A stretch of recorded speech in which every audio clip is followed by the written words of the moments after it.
Hey everyone, welcome back to my channel, Country Life. Today I have for you a whole bunch of things.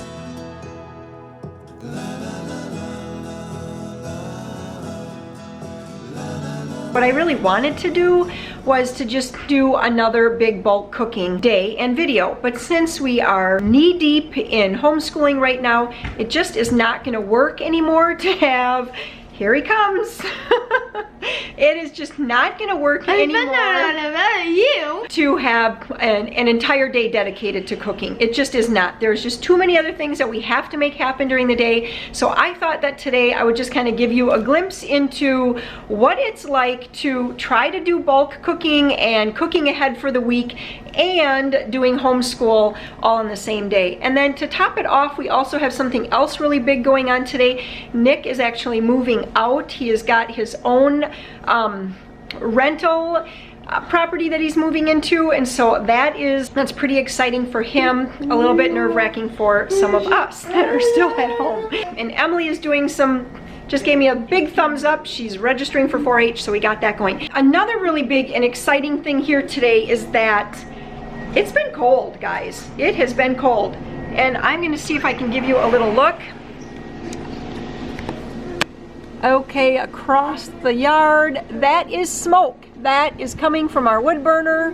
When we walk by our heat vents today, we are getting heat. And that is just, that's great, because it's been cold in here. I think the thermometer was reading 63 in here this morning. It's actually up to 66 in the schoolroom right now. Like, this floor is concrete, and it's literally like when you walk on it with your bare feet, it feels like you're walking on ice. It does. It's super cold. And this floor is heated, just the hot water hasn't got pumped through the tubing in the floor yet. So by bedtime tonight, the schoolroom is actually going to finally warm up enough where you can walk around barefoot and it's going to actually feel good. It'll be a nice warm heated floor. Just because I always love to give you the times on things, it's 10:20 right now. We've done all kinds of things this morning, like Sam is doing math, Amber has already done Spanish grammar. She's now off in her room doing science because that's another online thing, so she's working on that. I already did science with the 3 little kids. Lots of things have been going on. I'm going to try to get into the kitchen here now and start working on a little bit of that cooking while the little kids take a break, because we've been trying to do like 2 or 3 science lessons in a day. Once I have them sitting down, I really don't want to let them go, because you know what, you never know when you're going to get them back to the table again. I think Sam has a couple questions for me for math, so I'm going to answer those and then get into the kitchen and start working on some meatballs, because those were a real hit the last time and I thought, let's just do it again. So first things first, when doing like these bulk cooking days, I really want to make sure that I am thinking about today's lunch and today's supper. I just grabbed a bucket of chili that I had made, and I'm gonna get that into the crock pot. And then the next thing that I'm gonna get going on is also some crock pot scalloped potatoes and ham. I'm just going to do that as a ×1, just a single recipe of that, because that is most likely going to be for tonight's supper. In today's cooking, I'm really not looking at making a lot of freezer meals. Mainly, I'm going to be just preparing a lot of food in advance for this week and for going into the weekend. Sometimes I like to do like the freezer cooking where I just make a lot of the same thing and get those in the freezer for like the next 3, 4, 5 weeks. Sometimes I like to just cook kind of one time for the week and get a whole bunch of things ready for the week. And so that's what I'm planning on doing this time. Let me just give you a rundown. Like I said, last time I did the meatballs, that was a real hit. So this time I'm going to do it by ×4. Last time I think I did ×2 or 3, and we pretty much ate those just over the course of like 1.5 meals, 1 supper, and then just kind of a leftover lunch the next day. So this time I'm going to do ×4. Hopefully that will get us a little bit further on those. In my last bulk cooking video, I told you that I was making cheesy hash browns, but I had done it the day before and forgot to film it. So this time I'm actually going to make those again and film that. And I'm going to do 2 of those, 1 for this week and then 1 for another week. I am going to be doing some pepper steak this week, so I'm going to get my steak all sliced up for that. We're going to have hamburgers later in the week, and I'm going to press 4.5 pounds of hamburgers. I also have planned to have some 7-layer salad as a side dish. I also have plans on doing beef roast, because We are completely out of venison except for a few packs of venison burger. I'm going to get those assembled in the crock pot. And then I'm also hoping to do 10 pounds of mashed potatoes and cooked chicken for a creamy chicken and wild rice soup and for Chinese chicken salads. Okay, can I just say wish me luck on all of that, because now that I'm actually saying it, it sounds like a whole lot more than when I was actually writing it. And like I said, now it's 10:35. I haven't done any of these things yet except for talk to you guys, so I'm going to get this stuff into the crock pot, get it going, and see what we can accomplish in between this and school. So the chili is a little bit frozen still, as you can tell, so I'm hoping that on high that is actually going to cook up and get hot enough for lunch. Otherwise, I'm going to have to make a new plan. For the meatballs, I have 6 pounds of ground meat. There's a mixture of both venison and beef. I'm going to add in a 1/3 cup of dried minced onion. I'm also going to add in a 1/3 cup of this beef soup base. If you don't want to do it like this, you can just use packets of like Lipton onion soup mix. 2 2/3 cups of evaporated milk. Regular milk works fine too. The recipe just says evaporated first or milk. So since evaporated milk was first, that's what I always use. Sam, are you on lesson 1 or 2? Okay, just tell me when you're done with that, okay? Good, because then I want to jump in and do spelling. So the first pan of meatballs is in. I know I said I was going to get going on, I think it was scalloped potatoes and ham, but I don't know. My brain just didn't end up doing that. I ended up starting on meatballs. Sam and I are going to take a minute now to finish up the spelling lesson here. So you need to write these words. First word is princesses. So think of the root word princess and turn it into princesses. We are using All About Spelling. We've used this, I think, for probably since around level 4 or so, and it's going well. The next one is believed. Think of the root word believe and then turn it into believed. It only took about 5 or 10 minutes or so to do that work with the spelling with Sam. I'm back to filling up my pan. Jojo, shh. I'm back to filling up my pan with more meatballs. This is what large family homeschooling looks like. Joe is sitting next to me, right, buddy? Pants. I know, yes. And he's reading another Dear Dragon book. So, and you are on page 5. Read page 5. Okay, Joe, read us a little story. That sounds silly.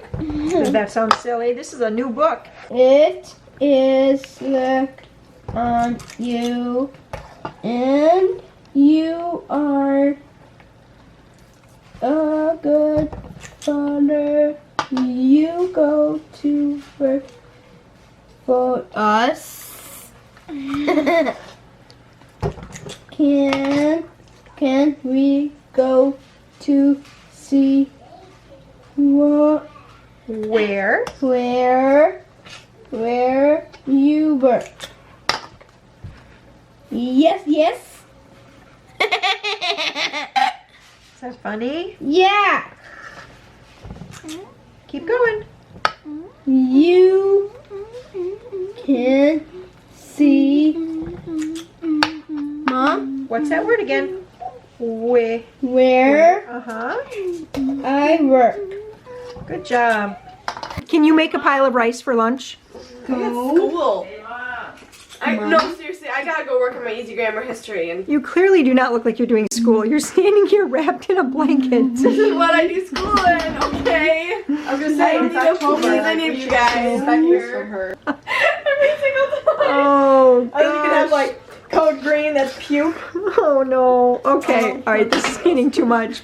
We're just kind of laughing about making a walkie-talkie code system for our household because there's just like a lot of yelling back and forth from room to room, and so, anyways, that's like our own inside family jokes.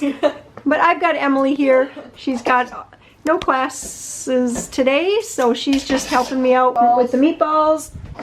Over here, I just made super fast work out of slicing up 2 pounds of potatoes. I just used my food processor with the little blade. Now I have this in about a cup of water with a half teaspoon or so of cream of tartar. I'm just going to kind of mix this around, and this will help the potatoes from browning as I'm preparing them and getting them ready in the crock pot.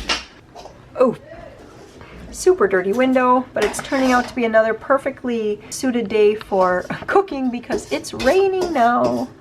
Raining, raining, raining. I've moved on to the crock pot scalloped potatoes and ham. Here's what I have going. I have some potatoes sliced and the onions, a sprinkle of flour, some salt and pepper, and then I'm putting some ham slices, and I'm just going to keep doing that all the way to the top of this crock pot. This is not a real big crock pot, but it will be plenty for us for probably 2 meals actually, depending on who's home. I'm also in the middle, I'll put some cheese.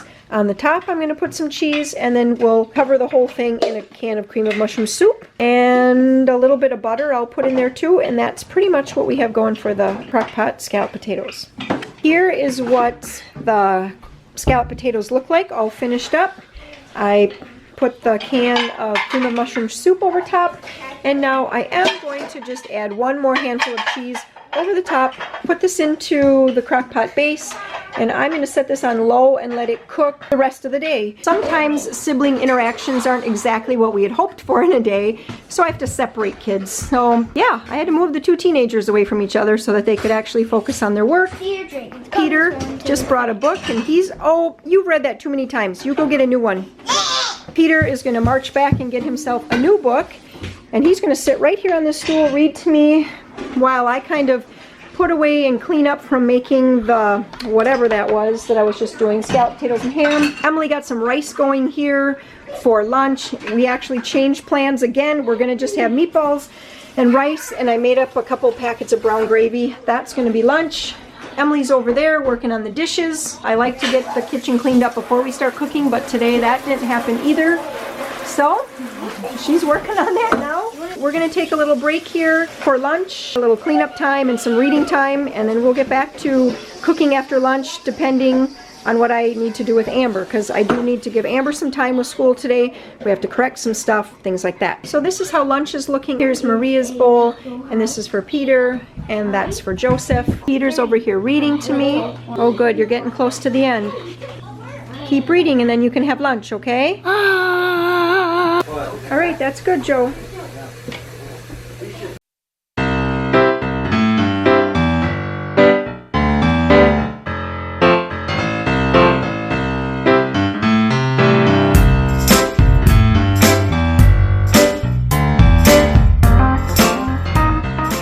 I'm coming up on the very last 2 burgers that I'm pressing. Emily is out here, and I've got a question to ask you guys. She has just, I just got the Wish app. Yes. And I was just wondering if anybody has used it before, if what is being sold on here is high quality.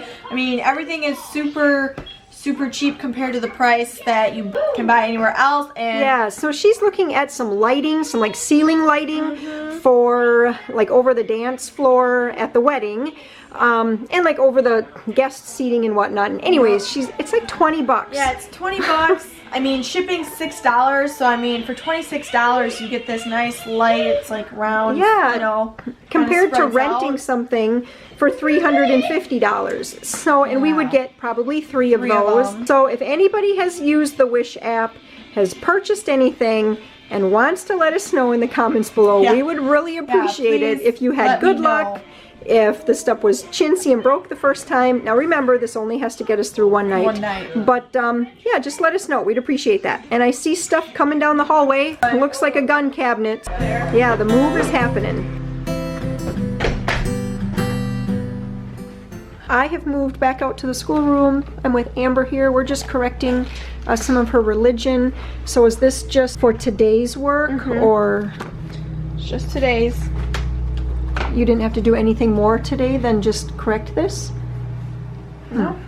Okay. Go over paper with your teacher for content, sentence structure, punctuation, capitalization, and spelling. Rewrite it if necessary. Okay, so that's what we're going to be doing. We're just going to go over this just to show you guys what she's using. She's using from Mother of Divine Grace School, Faith and Morality syllabus, using Chief Truths of the Faith and Catholic Morality. So right now she's on the first book, Chief Truths of the Faith. Next semester she'll move on to the Catholic Morality.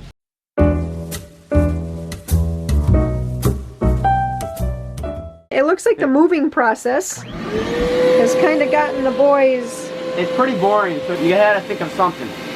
They had to think of something to do, and so these are called you actually got a mohawk. Look at that. Let's see, Peter. Look at me. A triple mohawk. Look at me. And then the best thing is, you just do it. Just do it And one you more just time. do it again. Sam, do it on this side. Oh, this one's gonna be a good one.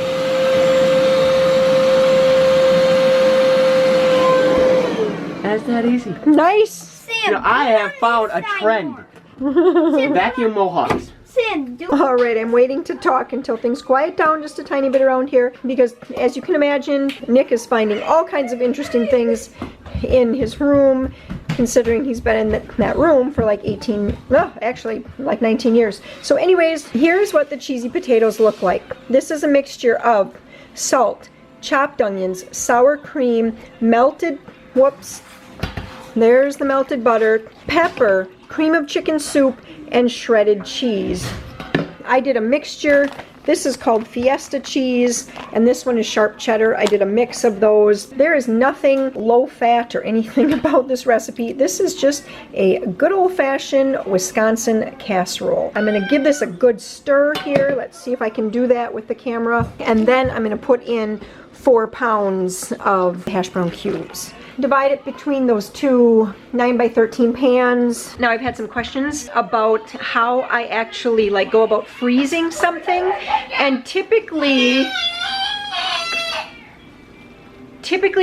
what I do is I would freeze the recipe at whatever point I normally would start to bake it. So if you assemble everything and then you pop it in the oven, instead of popping it in the oven, I'll wrap it in plastic wrap first, then wrap it in tin foil, and then pop it in the freezer. If it's something that is raw, like possibly raw chicken breast and some kind of marinade or something like that, and then that would go in the crock pot, I would take the raw chicken breast with the marinade in a Ziploc bag, put it in the freezer. That's basically the gist of preparing things in advance. But now, like I said, this week, most of what I'm making is just for this week and the weekend. So I'm not really freezing much of it, except for the leftover meatballs from lunch. We ate a bunch at lunch, then I popped all the rest into a container in the freezer, and I think I'll bring those out. Peter was requesting spaghetti and meatballs, so I'll make some sauce next week. Throw those in, make some spaghetti. It'll be a quick, easy supper. And then I'm gonna freeze one of these casseroles too. It's always a good idea to label it, especially if you start doing a lot of freezer cooking. You wanna make sure that your things are labeled so it doesn't start staying in there for too long. Here is the finished product of the cheesy hash brown casseroles. I can just use this as a spear. You can, yes. Yeah, that's pretty cool. I did that stuff in our room. Uh-huh. Or you can actually finish them the way the recipe calls for, which is to take crushed corn flakes and melted butter. Oops, people are still moving stuff. And then, just kind of put all of that over the top. Mix the corn flakes and the butter together, put it all over the top. I've also used leftover bits of potato chips. That works really well too, but for the most part, I just like it like this. I think it just turns out fine without any kind of topping. Later in the week, I plan on making pepper steak, and this is going to be the stovetop pepper steak version. I also have made this in the crock pot, and I think that I have, I think that's been on my channel before at some point. But anyways, I typically make it out of venison, and I'm used to cutting up venison, and boy, this took a long time. It took about a half an hour to cut this sirloin steak into this nicely trimmed up sirloin steak. I'm used to our venison. We trim it lean right off the bat and boneless, and so slicing it up for this dish takes me just a few minutes. I also decided I'm just going to put a cover on this and not marinate it, because since I might make this in 2 days, I didn't want to have the marinade sitting on it for too long. You really don't want to marinate your meat for too long, otherwise something happens to the muscle tissue or something like that, making it tough, I believe. I have not researched that in a long time, but I remember reading that once a long time ago. So anyways, that's what I'm going to do. So that means I can cross off sliced steak. I can cross off, oh, Sam's right here, so he's going to do it. cross off sliced steak. You can cross off cheesy hash browns. And then what else? My chicken is not thawed. I just put it in the refrigerator last night, which would be like Sunday night. That's when I like to get all my meat out for the week, is Sunday nights. So I'm not going to be able to do any of this here. I also am not sure if I'm going to get to the mashed potatoes at all. I decided I'm not going to assemble the roast until the day that I do it. And I am going to put together the 7-layer salad. So that's what I'm going to do kind of next. But first, I'm going to grab Joseph and Peter and Maria, and we're going to sit down and do just kind of some math stuff, some counting, things like that, before we move back onto this. We have arrived at Nick's new place. Obviously, for security and all of that, I'm not going to show any of that to you guys. So, you know, so sorry if you were hoping to see how cute his place is, but it is very cute from the outside. We are waiting for Nick to get here. They had to stop and get some gas. We're just kind of excited about this. It's going to definitely be a new phase of life, isn't it? I see Nick, because I saw his boat. It's right there. So what do you guys think about him moving and how things are going to change with the family? There's not going to be how it used to be. Yeah, it'll just be different, won't it? Pretty nice, Nick. I know. Very nice. So we're getting ready to head off to 4-H tonight.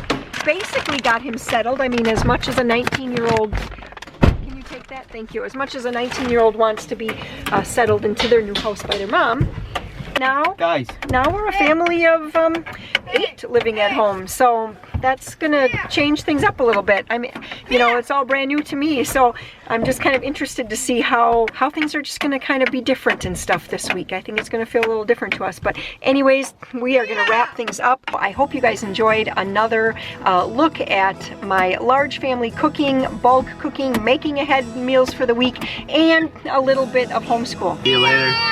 Okay, bye. Bye,